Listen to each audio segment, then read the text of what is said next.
some people to come in. My Instagram link is not quite working yet. I'll wait for it. But while you guys are trickling in right now, type in where you guys are coming in. Adam and I are we're excited to see where you guys are coming in from. We're gonna have a great conversation around what's working in B2B today. And it looks like my Instagram thing's working now. All right, it's working. All right. So yeah, where's the chat?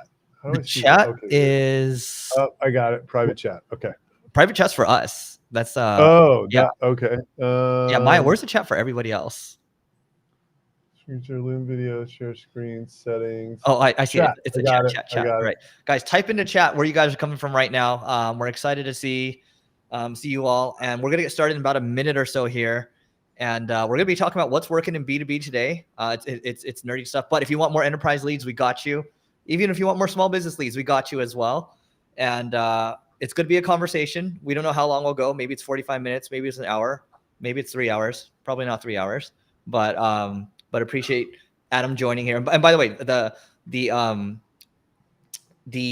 what we have going on here is Adam's wearing a sweater because his HVAC system makes it too cold, and my HVAC system is too hot right now, so it's really hot. And so we're doing this for you guys.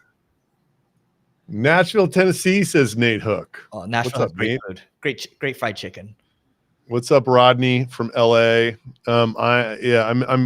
I'm currently in Austin, Texas, where on November 19th, it's 79 degrees at 11 a.m. Wild. But yeah, my HVAC situation is a problem. Dude, it is so hot. I'm wearing the RB2B hoodie. If you want an RB2B hoodie, let's do a swag drop before we start. Oh my God. How do you get one? Yeah. Here, hold on. These hoodies are amazing, actually. Dude, how come I didn't get one of these? Well, it was my fault. So here's a pick one. The hoodie's on here. I can't write in this chat, so maybe I'll put it in the private chat and you can. Yeah. I'll show. So there's a private chat, and then the code is RB2B. Okay, guys, here. I'm dropping this in. Yeah, Rodney. It's like a really thick RB2B hoodie. It's super cool. Everybody who I send these to, they're like, "That's like the best hoodie I got." Okay, and then the code is RB2B. And you can send it to yourself for free, courtesy of your friends at RB2B. That is amazing. Look at that, guys. You get a drop. I mean, Adam, we got to do this every time. You might have a drop next time too. So I feel like this is the way to do it because this is fun, right? And then, but before we do intros here too, so Adam and I were just talking. It's like, okay, there's a reason to do more live streaming. And the story that I shared with Adam is that I think Mr. Beast threw an event, and then it was like a bunch of famous a bunch of football players, right? And it was like a celebrity game too. And when the celebrities came out onto the field, the crowd didn't really cheer much. And then they had short form content creators come onto the field and not a lot of cheering either, right? And then they had the long form ones, like a Mr. Beast, for example. He does a lot of long form, right? But it was when the streamers came out, there's a lot more cheering, right? And it's because these guys built a lot more affinity with their audiences because they spend a lot of time streaming. And so, Adam and we spend time doing webinars every single week. And I feel like webinars are very stiff. Like, you have to go through your slides and you're like in presenter mode, whatever. Whereas like, this is how Adam is really, and this is how I am really. And so we thought we'd have a conversation today about the B2B playbook that's helping everyone as people are trickling in. And LinkedIn, by the way, I'm looking at LinkedIn right now. LinkedIn's really growing right now on the LinkedIn side. So is Instagram. Sweet. Okay, so Adam, do you want to do a quick intro on yourself? I'll do a quick intro, and then we're just going to jump into some topics, and you and I can just share kind of what's working, what we're excited about, and all the things. Yeah, I am Adam Robinson. I'm founder and CEO of RB2B and retention.com. We primarily do website identity right now. We're working on a complete reinvention of ourselves to be relevant in the world of AI, which I think is a pretty important topic. So that's what I do. I create a lot of content centered around building in public. I have a big audience on LinkedIn. I'm working on expanding into other channels, which I had not really successfully done. I'm really interested in talking about YouTube with you, Eric. Yeah. We talked about it 18 months ago, and I had a breakthrough about 6 weeks ago. Oh, so, okay.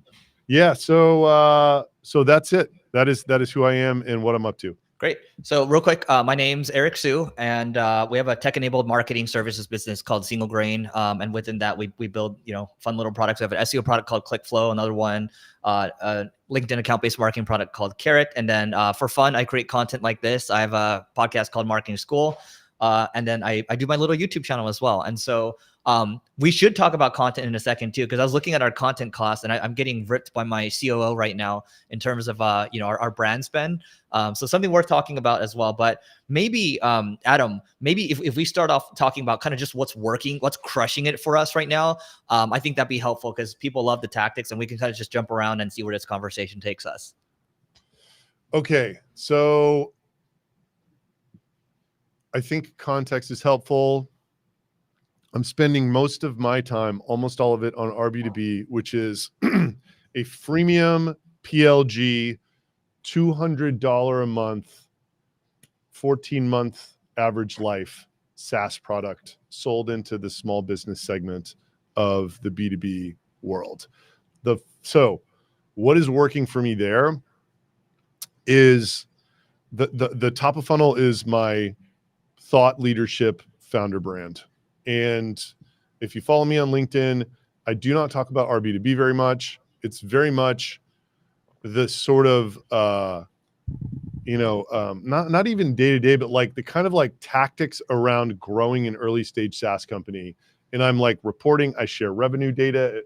I have a live revenue dashboard on my LinkedIn profile page. So I'm very much trying to like bring people along the journey of RB2B, and all of those people who are interested in that journey coincidentally are also potential buyers of RB2B. So that is work. I would say I'm a huge believer in the attention economy these days. I think it's really hard to just do outreach and have that work for you when no one knows who you are and they have no shot of knowing who you are. You can do it, but it's just hard. I heard this term the other day called the magic triangle. And I think if you can attain the magic triangle, you've got a really good shot at growing in today's world. And it's a combination of resonant content. Resonance is an important word. Plus outreach, plus retargeting. That's like, I think like sub 5, maybe even sub 10 million ARR for SaaS. That's like, if you can hit all of those points, content, outreach, and retargeting, that's all you need. And I think that the content part,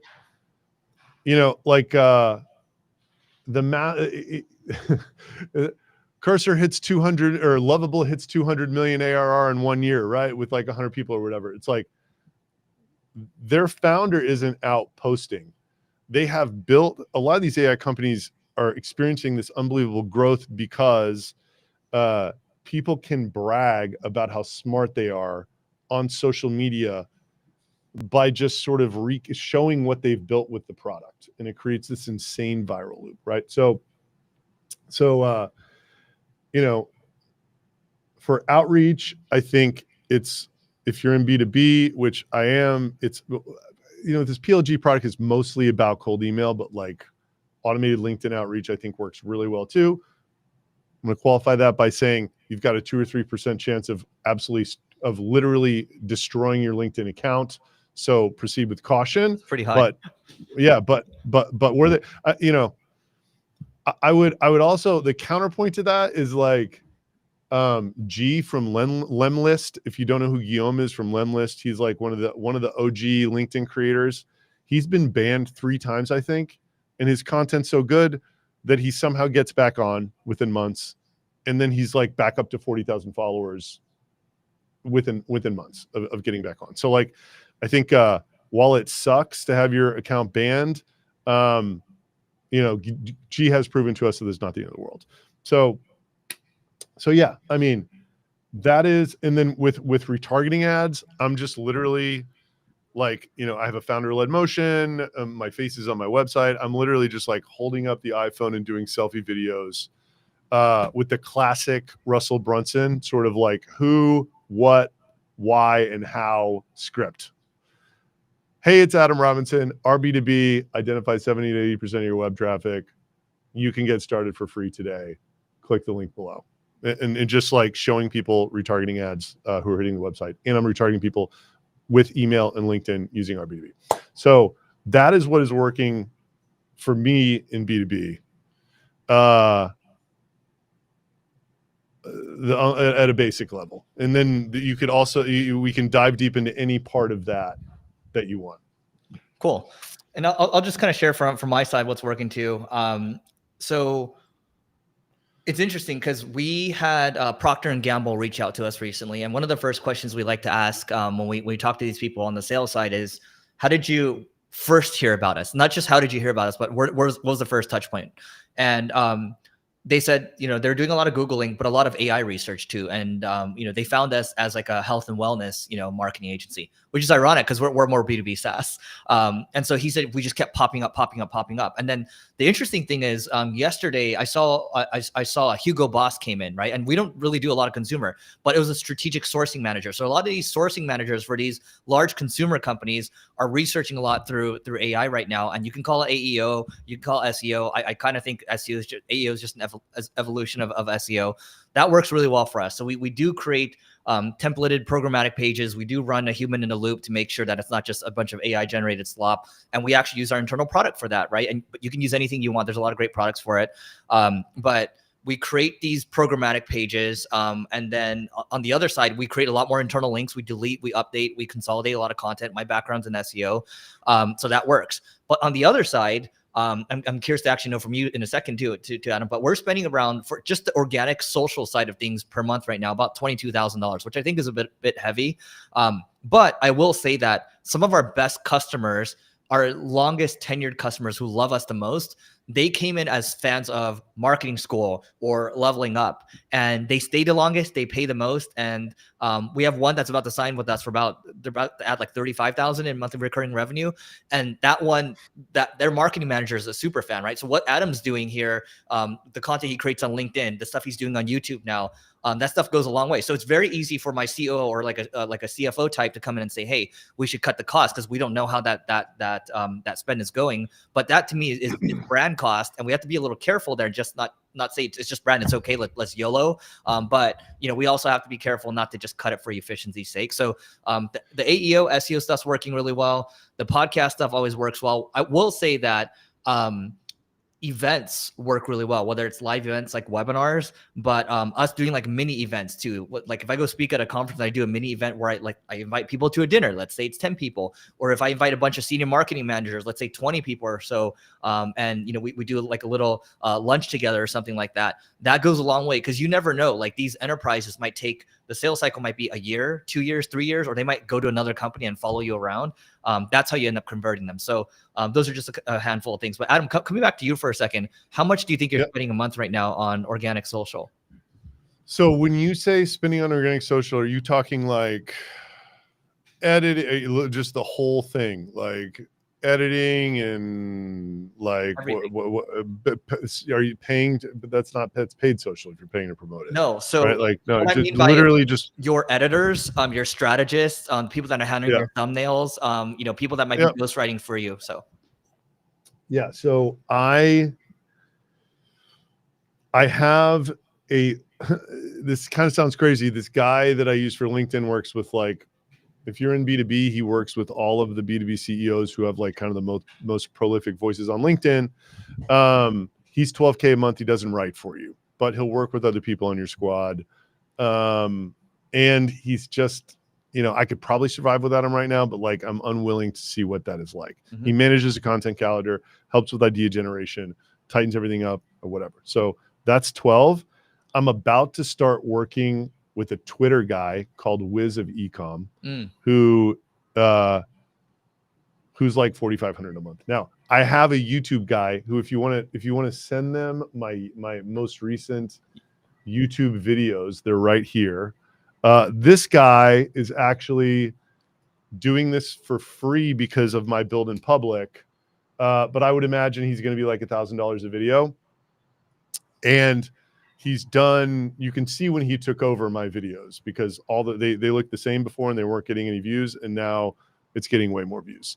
We just dropped one that has 20 1 hour ago, but you can see the trend is positive. So all in all, I'm like, a little under 20K. If I had factored in the YouTube guy, it'd probably be right around where you are. Mm-hmm. My opinion is it's the most valuable thing that I'm doing by orders of magnitude. Like the organic, and it's like, once you've invested the time to get good at the craft, keeping the engine going is like, it's just an absolute necessity.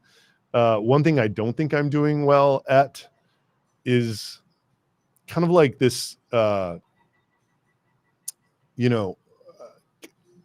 like I'm getting better at it, but like using one channel to like build another, like, so these YouTube videos, it's like they'll hit on Friday or Wednesday or whatever, and then I'll send an email and we'll promote it on LinkedIn to try to like get audience from other channels to YouTube. If I got a big LinkedIn post, I'll send an email to try to get people to like comment on it, which like gives the post more reach. What I'm not doing at all is like trying to get people to join my newsletter from LinkedIn posts, which a lot of people say that I'm stupid for not doing that. So yeah, I don't think you're spending too much on organic social. You can tell your CFO that.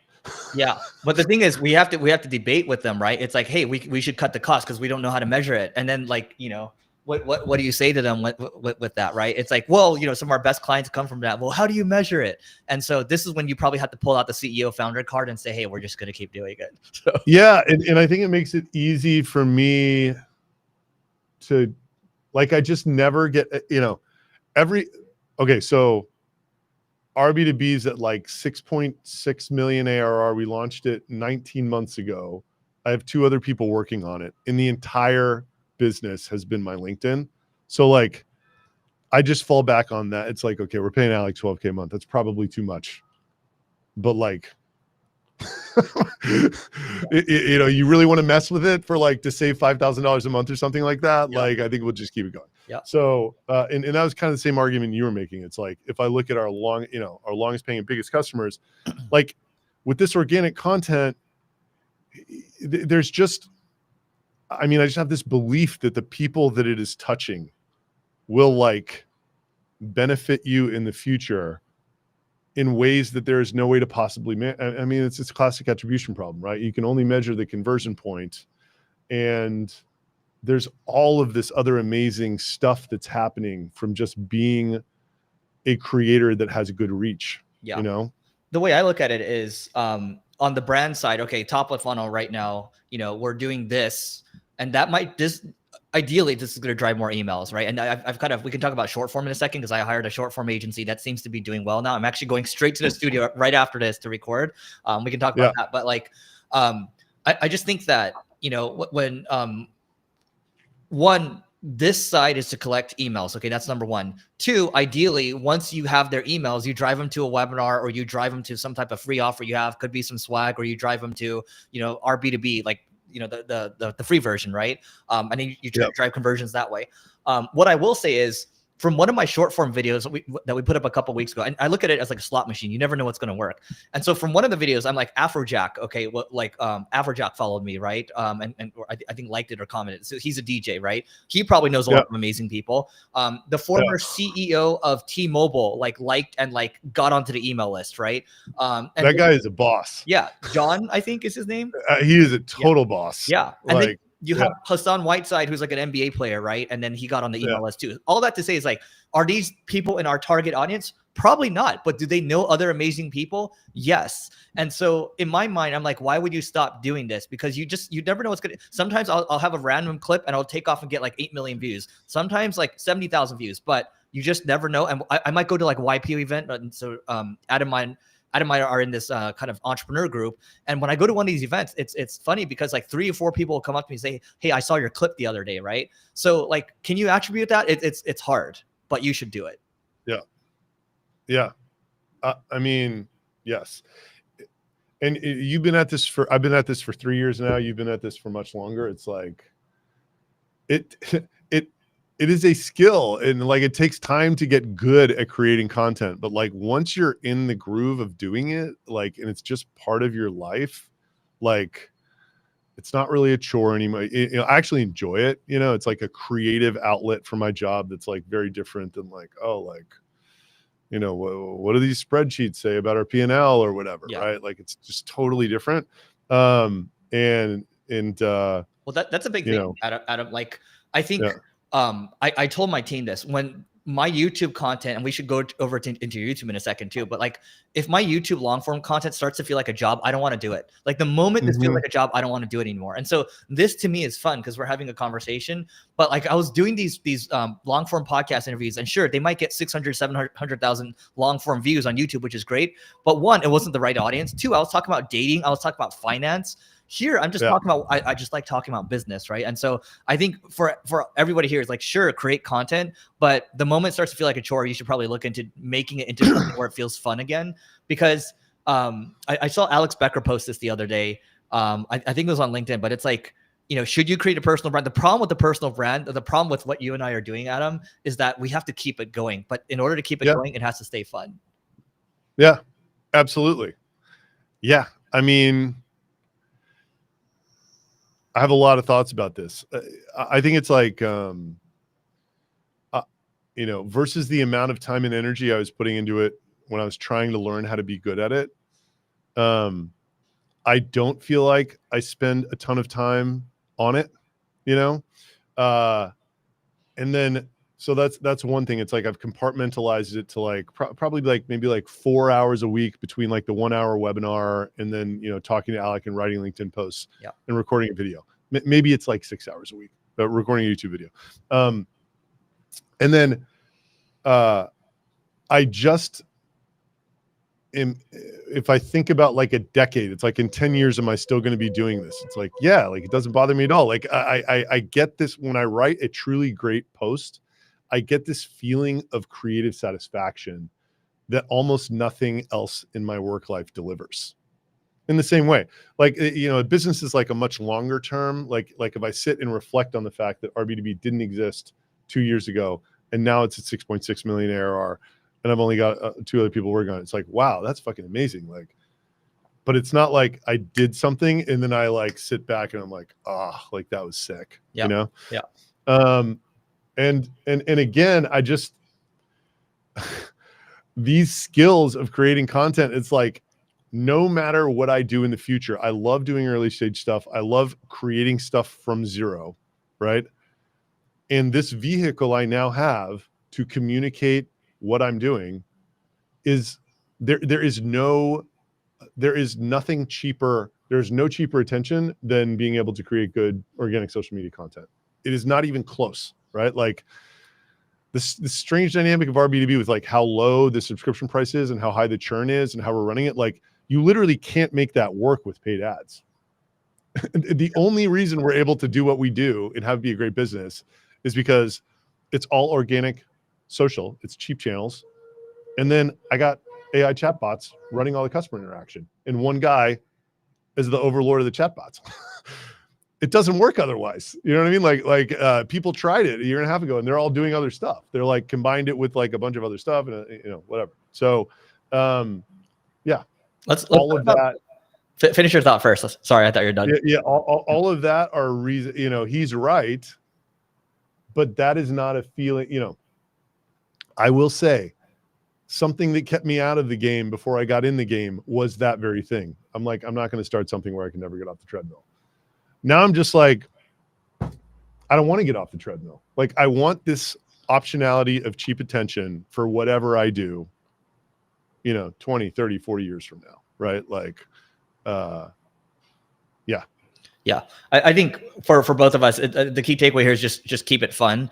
And before we kind of talk about the YouTube and kind of your evolution of the webinar side of things too, your LinkedIn, I mean, how much time are you spending on LinkedIn? You said 4 to 6 hours a week on content, but how much goes into LinkedIn, and like, how does that 12K a month guy flow in? Like, does he give you the topics, the strategy? Like, how does that work? So I spend 30 or 45 minutes every week talking to him about idea generation, and then try to leave that conversation with like 5 new post ideas, hook fully fleshed out, and like, the main sort of points, so that I can later in the week sit down and just knock 2 or 3 posts out. And we're posting like 5 times a week right now. One of them promotes my live show, one of them promotes a YouTube video, and then one of them's usually repurposed and like 2 are net new content that I wrote that week. So I really only write 2 new posts per week, which mine are very long. Sometimes there's a gimmicky one, but like not a gimmicky one, just like a fun one that's short. But I tend to write like really long. I try to be incredibly thoughtful about what I'm writing. So on a bad week that can take 2.5 hours, usually it's 30 minutes a post. Right. And then my YouTube, the guy's writing the script for me. So I spend half an hour getting familiar with the script and then half an hour actually recording it in Riverside. And that's the commit for YouTube.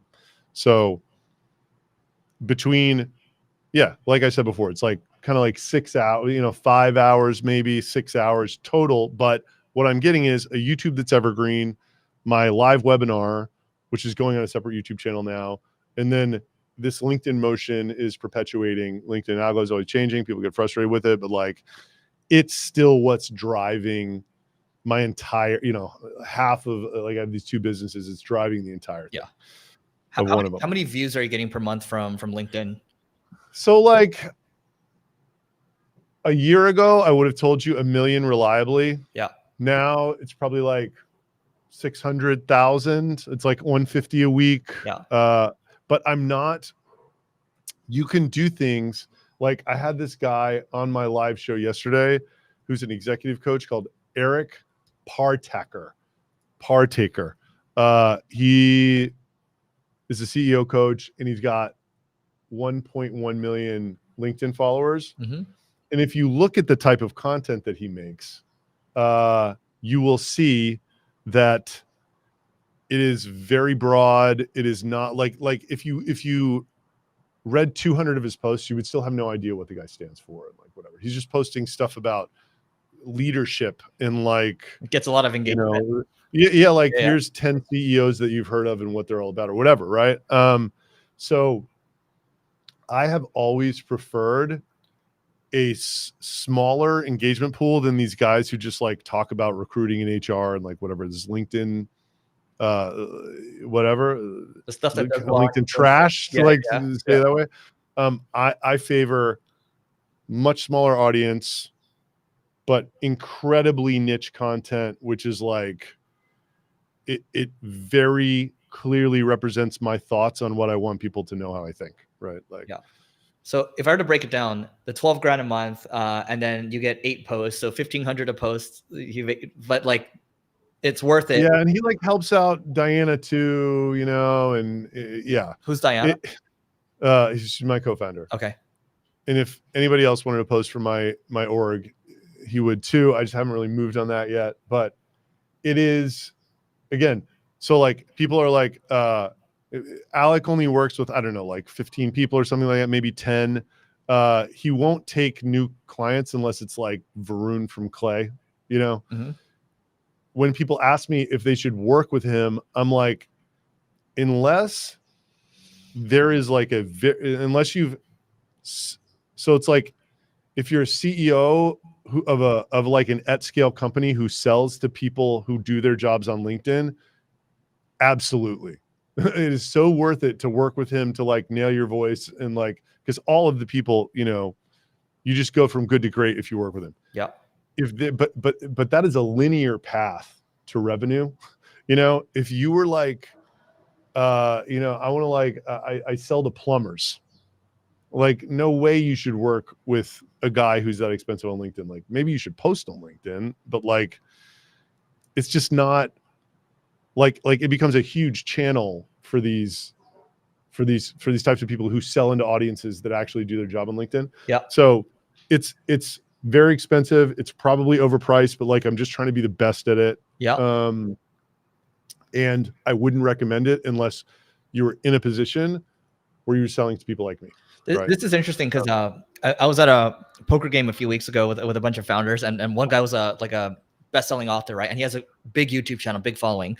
And so I was like, so how does your YouTube channel flow go? And he's like, oh, the strategists just give me ideas and I go, right? And like, I just pick what I like and I go.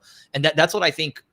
If you have the money, a busy founder needs. Like we need to kind of sometimes just, blurt out our thoughts and then get the strategy going and the topics. Cause like, having to sit there and think on your own, it's too much cognitive load, Impossible. I believe. Yeah.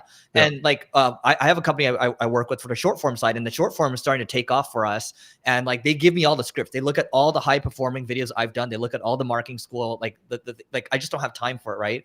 But what I've done with these scripts, by the way, is I've gone to Gemini. I made a Gemini gem, and I just take their scripts now. And whenever I have an idea, I just dictate it out using Gemini gem, and I get the same quality of script. So I'm like, at a certain point, how do you just make like a clone version of this guy that you can talk to whenever? Yeah. We're close. Okay. And I think it's like, we're close to that. But then again, it's back to that cognitive load thing you're talking about. Yeah. There's just something about somebody serving you something up on a platter, and you're just like, okay, all I got to do is read the script and like have energy. Like, okay, great. Yeah. And if you want to jump to my YouTube, so like I had been struggling with like what to do with my channel, and like, we were doing these webinars, and so it kind of turned into this interview thing, and like I hired an editor, and it kind of didn't do anything, and then stopped working with him, and then it did less, and then this guy. Wait, can we talk about that for a second? So before we go to YouTube, the webinar piece, because your webinars on LinkedIn, you were getting hundreds of people every single time, right? And you told me kind of we were texting about this, but you're I guess maybe winding it down a little bit. So like what happened there exactly? So by the way, I'm still keeping that weekly show going. Okay. We're just putting it on a different YouTube channel than my YouTube channel. And the reason why, and we're by the way, we're having the same guy edit it. So it can be edited kind of like a YouTube video, but he's like, dude, what's your goal for YouTube? I'm like, I want qualified visitors to RB2B's website. He's like, the show that you have right now will not do that on YouTube. Mm-hmm. You should look at, he's like, look at Instantly's channel, look at HubSpot Marketing's channel.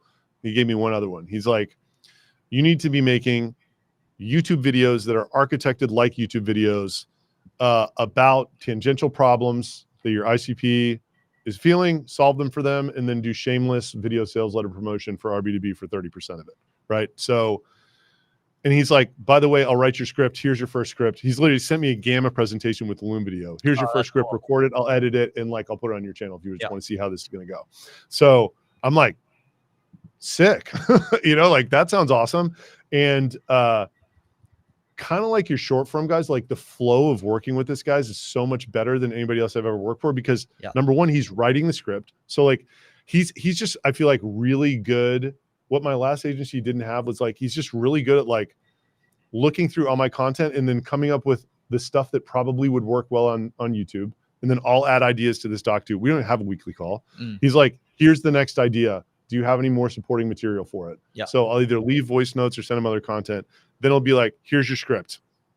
And then I'll be like, cool. I like put it on PowerPoint slides, flip it, get it on my teleprompter, record it on Riverside. And then I'm getting faster at all of that now, and it's just amazing. And then, we promote it on LinkedIn, promote it on the newsletter, and like, this is super niche content. So like, it's not like, oh, how do you get customers with ChatGPT or whatever?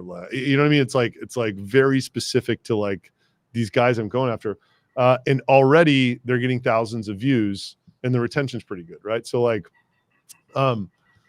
you said before, it's like, if you get 750,000 views about like personal finance, and like, there's not a single person who would like buy your core product, and that's kind of like influencing what people think that you are or whatever.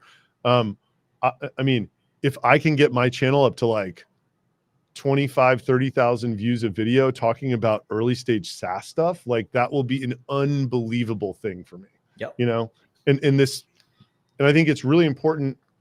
The load of this for me is not substantial, right? It's like 45 minutes to an hour a week to produce that is great.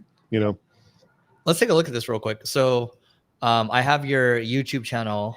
I'm pulling it up over here. And so I'm using view stats. This is the Mr. Beast tool here. And you can see like legit, the growth has it started to move up as of, I guess, end of September, right? Is that when you started working with him or publishing this? Yeah. We've made a video a week for 6 weeks now. So. And here's the thing, like you have legit like before this is like, you know, yeah, it was garbage. It was just all wrong. That yeah. was, you know, it was not a YouTube person doing it. Right. Like I think that's really important. It's like when you're it's like, okay, so first you need to be able to create social content anywhere, just focus on one channel. And then when you get what that platform wants from you, like a LinkedIn guy is not going to be able to tweet for you in almost any case. Like Alec can't get my Twitter going. Like there's another dude who like builds founder brands on Twitter. I have a pretty good idea because of who he's worked with. He's going to be able to build audience a lot better than Alec just like copy and pasting LinkedIn posts. Right. And like the YouTube thing's a great example too. It's like, it took a YouTube guy being like, these are not YouTube videos. Like, let me show you what a YouTube video is, you know? And it's like, any YouTube guy will tell you, like, there's the structure of the post. The intro's got to be like, it's got to deliver on your hook and your thumbnail, and it's got to open a curiosity loop in like the first 10 seconds, right? So like he does that. And then the rest of the video's got a structure, a look, a feel, or whatever. And he's doing all the A/B testing and the hooks and stuff and like whatever. Yeah. So he's writing a script for a 20-minute video. That's a pretty long video. Or are you kind of just like riffing? I read the intro and the outro off of a teleprompter, and then I go bullets. Yeah, that's what's worked best for me. Yeah. You know? Yeah. Everyone's different. I mean, some people like like I work well off bullets too. Like if you give me like a bunch of sentences, I just start to get frustrated. And then this one over here, your 1 hour 35-minute course here. This is like an old video that I made last year, and they just wanted to like launch it and drop it on the thing. Yeah, that's good.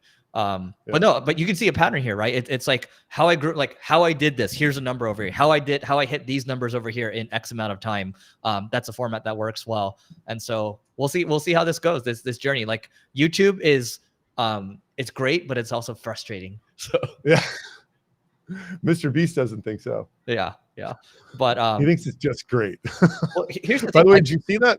Did you see that video of him with 10 years ago where he like made a video talking to himself 10 years from now, and he's like, okay, so this dropped.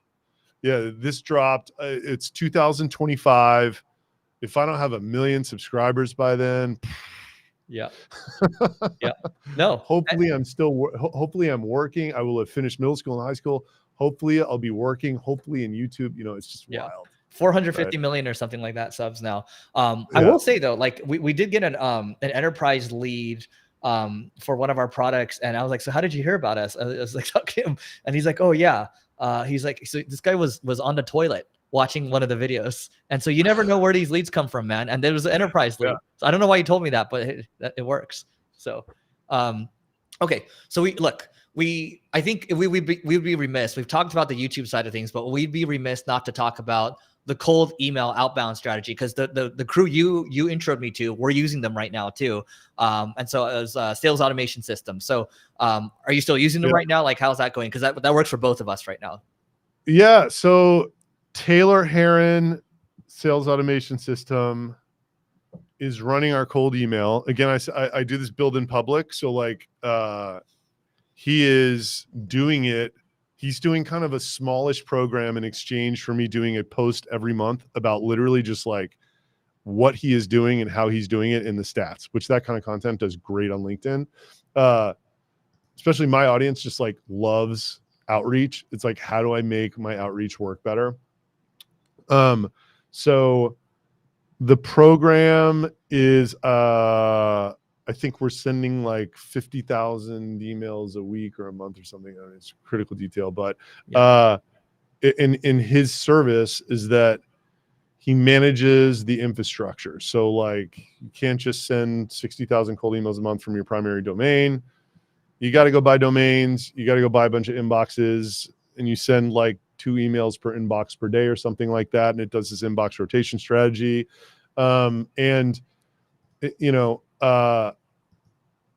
The numbers are not like they were 10 years ago by any stretch of the imagination, but it's getting human positive replies, which by our definition is like a yes, I'm interested. Like that, we have a very clear and concise copy that is just describes what. And by the way, one of these videos is exactly what Taylor is doing for me. If you want to kind of bookmark it and come back later, I'll drop it in Eric's chat too. You can probably take that UTM off there. But that is exactly what Taylor is doing for us. All the copy, you know, all of the infrastructure stuff or whatever. So that's definitely working. It's like the bottom corner of this outreach triangle.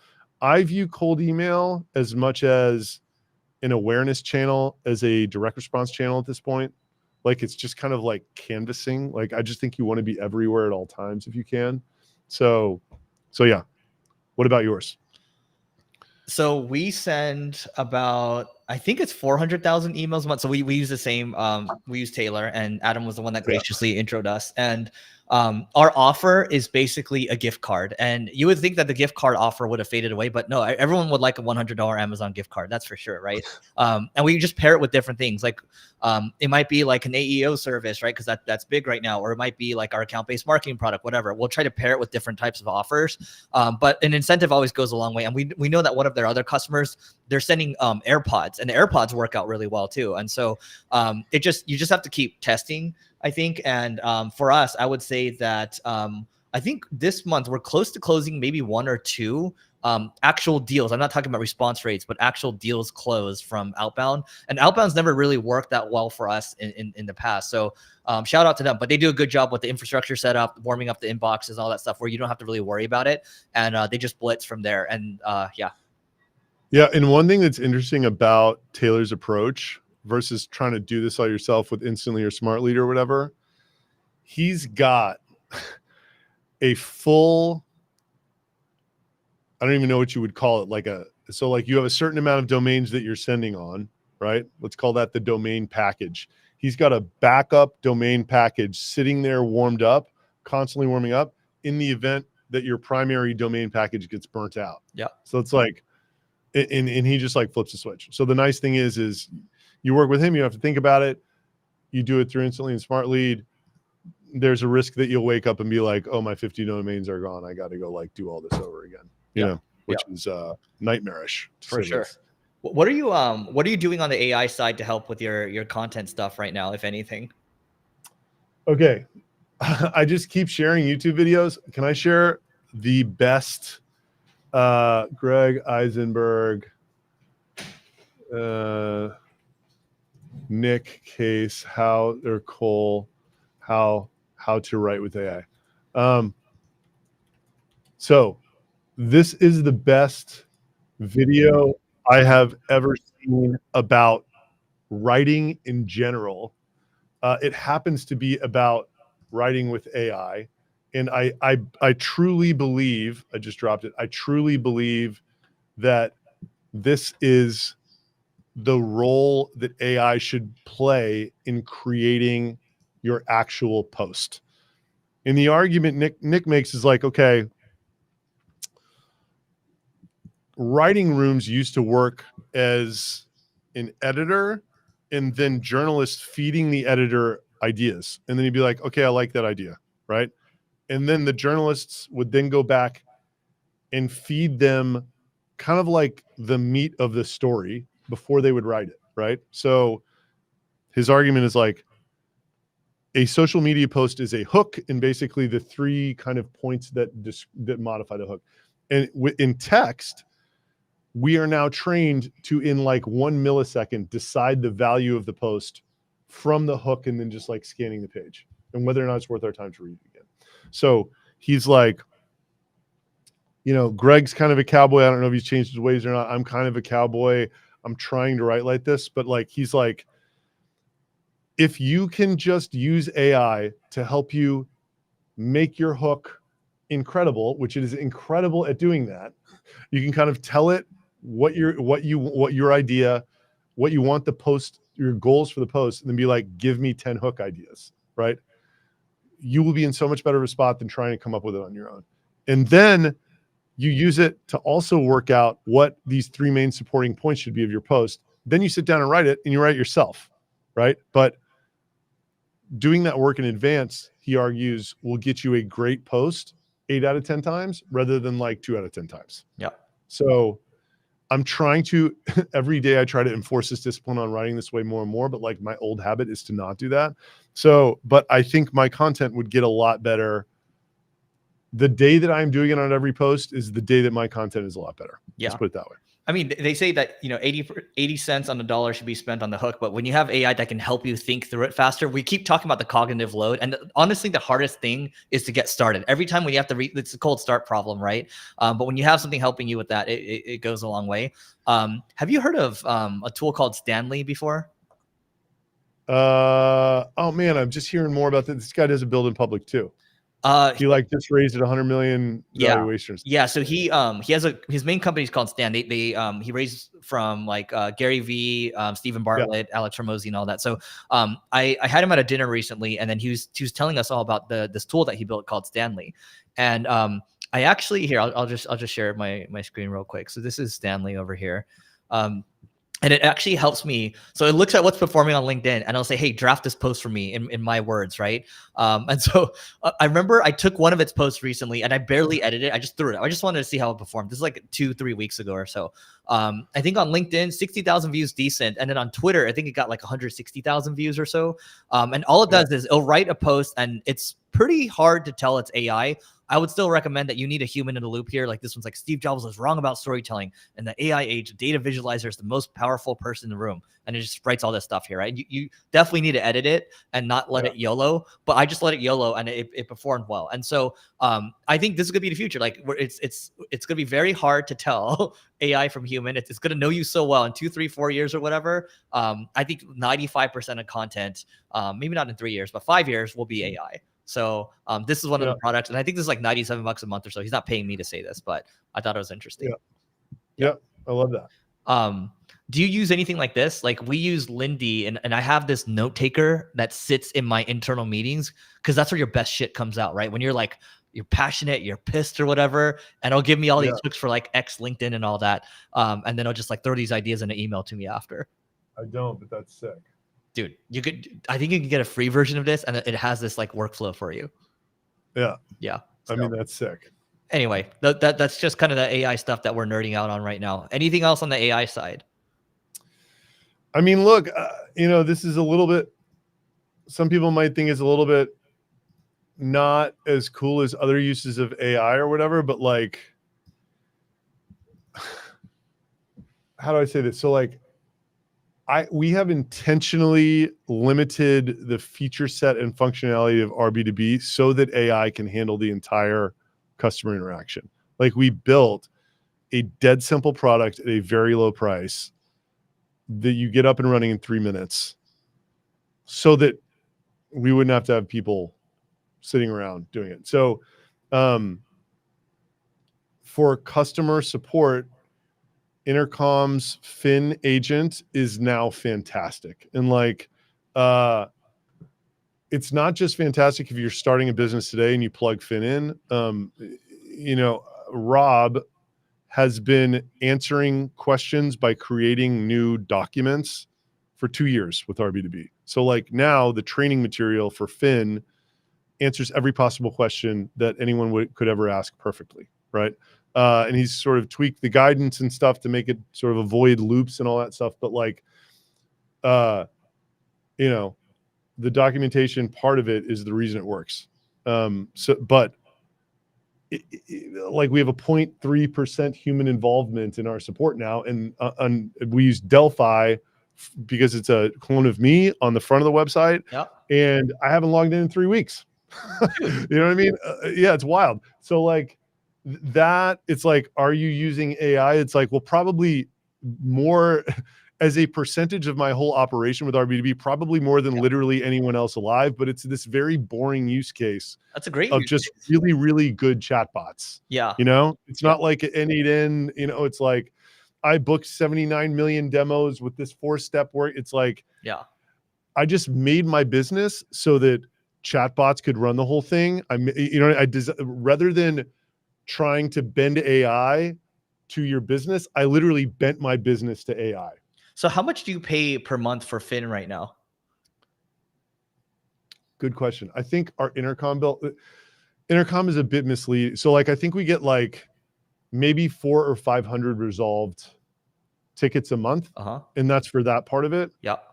Our problem is with Intercom, they charge per contact. So we have this freemium motion, and we have like 11,000 active free users. So our Intercom bill's like $3,500 a month. Wow. I love Intercom so much that I don't care. I'm sure there's a much cheaper way to be doing it. It's kind of like the Alec Paul thing. It's like, I'm just not, and we have like a lot of what they charge for is like email sends. They're just super expensive to send a lot of emails.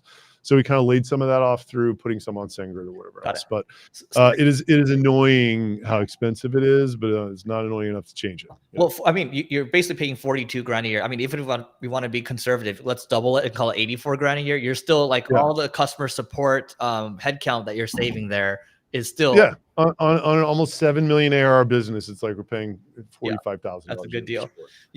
And not just any support, by the way, around the clock, 365 days a year. Right. Like this was a problem I tried to solve. I had American employees for my first startup only, and I was like trying to solve this weekend. I didn't want anyone to have to come in on the weekend and like go at night, but like, how do you have live chat support? And like, we tried all sorts of stuff. Tried this, like there was a service, there was a Shopify app called Parrot where they had a chat bot, and then they had a farm in wherever, like Indonesia or something, that for $1 an hour, they would take the question, plug it into your knowledge base, and then spit back the response, but it was a person doing it. And it was terrible. We stopped using it. It was absolutely horrible. Like Fin is so much better than that. It is indescribable. Yeah. It is just so much better than that. Yeah. Okay. How does so Fin sounds amazing, and then when you use Delphi in the front end, because I had an instance of Delphi where it looked at all the YouTube videos I've ever done, all the podcasts, leveling up, marketing school, I had everything. To kill that. And so like what I couldn't quite figure out the right use case for me because it's mostly services and we have products as well. But like how what's your use case? Like how does the flow work? So I would call our sales model influencer led. My face is on the website. The only reason we haven't put Fin on our B2B is because I think it's cool to have an Adam Robinson clone. Does that make sense? On the outside. So for $99, Delphi gives you that. I had originally put all of my other stuff, my YouTube, my Twitter, my LinkedIn, all of it in there. My voice was excellent, but like somebody would ask about credits and it would go to like an interview with Varun and talk about Clay credits. You know what I mean? So like now it's only trained on the support docs for our B2B because that's the only thing I'm doing with it. And my voice is not nearly as good. It's not captured at all, but that doesn't really matter. It's like what you care about in that use case is like the accuracy of the information it's providing. And it does one thing wrong that I can't figure out how to fix. A high traffic website asks for a price quote. Generally with high traffic websites, people don't resolve all of their page views. They only put it on certain pages and like whatever else. No matter what I do, I can't really get it to explain it in that way because so many places on the website, it says 40% of US traffic to person level and 30% of global traffic to whatever. And it's kind of a statistical model. So it's like really hard to be like, okay, when it asks this one thing, like, anyway, that's the one limitation I've had with this Delphi thing. Otherwise it's just been amazing. It's like the price is unbelievable. $99 a month. If you're front facing, like it's like an 80% version of you that's able to answer questions. And it does lead to more deal flow for you. Yeah, for sure. I mean, it asks all of those questions that people need answered before they sign up. Got it. Okay, great. Guys, we're going to open up for Q&A probably in 2 minutes or so, for 5 minutes. We're going to do Q&A for 5 minutes, just because we've been having a great time here. So what are you personally excited about for the business in 2026, for the business or even personally? So for my business, I think all of my businesses are very old world SaaS in many ways. And I have ideas for reinvention that are like new world AI. You know what I mean? Like RB2B is this website identity platform. I want to add cold email and LinkedIn outreach as channels, but not how they exist today. I want to add conversational outreach and like try to like, how Drift did like that conversational marketing push in 2018. Yeah. Same thing, just marketing out, outreach in, and like make the argument that like every cold email should be different. We live in the age of AI. Like, why would you be only substituting like 3 versions of one sentence, right? Yep. And then LinkedIn pipeline building should be conversational as well. So that's what I'm excited about. And the way you would use that product is the way that you use Delphi, not the way that you use HeyReach, right? Like, you don't set up a decision tree. It's like you set up your voice, you set up the goal, right? Like, so yeah, I'm very excited about that. Cool. That's awesome. All right. We are going to open up for Q&A for 5 minutes. So whatever questions you got, here's one. So you guys can ask your questions in chat, but this, Daniel Petrosky asked, he said, apparently this guy's roommate founded Vimeo. That true? Yeah. True story. Yeah. I have I can drop the YouTube of me interviewing him a few weeks ago, in the chat if you want. Yeah. Showed up to New York. These guys were building a website in one of the rooms in our apartment. In Dreamweaver, it was baby blue, and it said Vimeo at the top. That's funny. Yeah. Funny. Dylan's got a question here. Okay, I guess we can cover this one. So from the event bullets, we didn't cover this yet. So what is the LinkedIn ads played as quietly printing ROI for you guys? I mean, for us, thought leader ads work well. And then Carrot works really well if you're targeting enterprise. And so that's our internal product. I'm sure there's some other ones out there, but that does personalized LinkedIn ads and personalized LinkedIn landing pages. You can also use it for sales too. So that's what we use. And that's worked for our enterprise customers using it in terms of generating like leads that are stuck in their pipeline. So that's the one. But how about you, Adam? Anything there? Dude, I'm not doing like that much. I'm not doing that much sophisticated LinkedIn stuff. I'm just doing some thought leadership ads, but like without a real purpose. And then doing retargeting on LinkedIn. That's it. My problem is with this freemium product, it's like really hard to look at the funnel and not just think I'm really wasting a lot of money because I'm like paying $78 for a free sign up, and like, 10% of these guys are putting the script on, and it's just whatever, Yeah. Makes sense. How much are you spending on the thought leader ad stuff each month, you think, or the paid ad stuff? So across, and mind you, this is for a 6.6 million ARR company. Since I think I'm spending like $12K on ad spend total for retargeting ads. And like, again, you look at the actual click through to a paid customer of RB2B and it just looks like trash. Yeah. But like, I still want to do it because I think that it's helping people down the funnel, and like other people who are not click through conversions are actually valuable customers who are seeing the ads. Yeah. And that's $12 grand a month. Yeah. Okay. Across Facebook, LinkedIn. Yeah. Across LinkedIn and Meta. Yeah. Mostly on Meta, I think, actually. Yeah. Do you have a rough sense of how much pipeline you're driving in aggregate from paid and organic each month? Well, if you want to look at it this way, here, drop my Baremetrics dashboard into the chat. And the way I would think about monthly pipeline, oh man, are these guys having some like Cloudflare problems or something? No, it works for me here. I'll share my screen. Okay. It works for me. me. Share your screen. So the way I would think about pipeline per month is go to, in the top right, go to last 30 days, breakdown. I'll break down. Below, yeah. Last 30 days. So those new trials, I would think about that as pipeline. Got it. It's freemium. And this is primarily your paid stuff is mostly, we're talking retargeting and thought leader ads. And yeah, exactly. So I would say most of the funnel is organic. And by the way, our growth was 5% per month until this month. I did this community thing last year, and everyone who it tried to renew annually asked for a refund. So it's totally hammering us right now. But yeah, this is more or less the funnel. It's like we get like a 12% conversion rate on a couple thousand signups. The churn sucks, and it is what it is. Yeah.